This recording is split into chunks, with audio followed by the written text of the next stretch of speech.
What if I told you that for some people, the inability to picture things in their mind isn't a weakness at all, but a cognitive superpower? Today, we're going to explore this wild idea, the aphantasia advantage.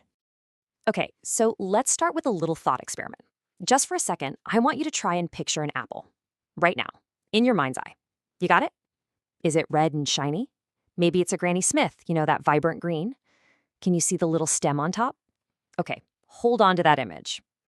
Now, what if I told you that for a whole group of people out there, that mental image you just created is a completely foreign concept?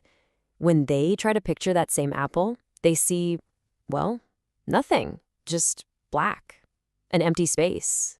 This experience, or, lack of one, actually has a name. It describes a mind that thinks, remembers, and imagines, but does it all without any pictures. It's called aphantasia. It's the inability to voluntarily call up mental images. Now, for the longest time, this has been seen as some kind of cognitive deficit. But what if that's totally wrong? What if it's not a bug, but a feature? So, to even understand how this could possibly be an advantage, we first have to talk about a challenge that everybody faces. We need to step into the world of zombie nouns.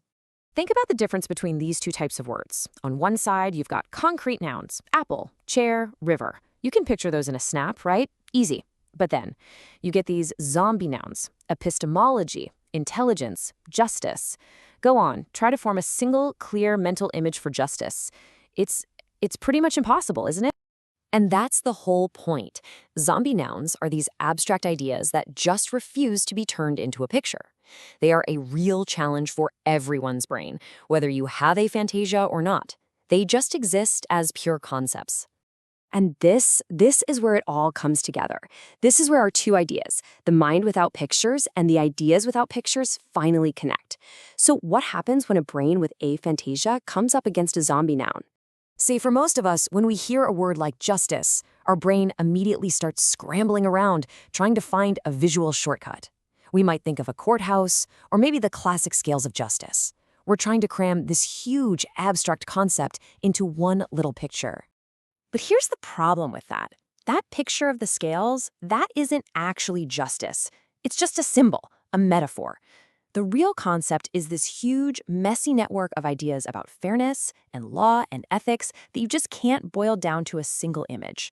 And all of that, finding the picture, then interpreting what that picture means, it adds this extra layer of mental work. It's like taking a long, scenic detour when there's a direct highway. It's mental clutter that can actually get in the way of grabbing the pure concept. Which leads us to the really big, kind of mind-bending question here. When we're dealing with these pure abstractions, these zombie nouns, could not being able to form a mental picture actually be an advantage? So let's really dive into that idea. This is the potential aphantastic advantage, a cognitive shortcut that comes from taking a totally different path to understanding. So here's the core idea. Someone with aphantasia doesn't get sidetracked trying to build a mental picture. They just engage directly with the abstract idea itself. This could mean they're actually more comfortable navigating these super complex, jargon-filled fields. Think theoretical physics, high-level philosophy, maybe even complex coding. The source we're looking at calls these discursive formations. And this quote just nails it. An aphantastic's comfort with abstraction allows them to navigate complex, discursive formations more effectively than those who need a picture.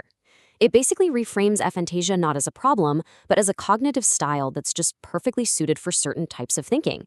It's like being a native speaker in the language of pure ideas.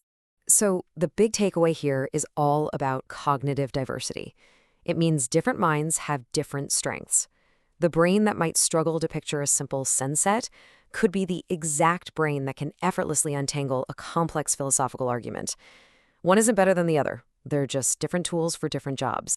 And that kind of leaves us with one last thing to think about. If a mind without pictures can have this kind of hidden advantage, what other things we call disadvantages are actually just superpowers, waiting for the right problem to come along?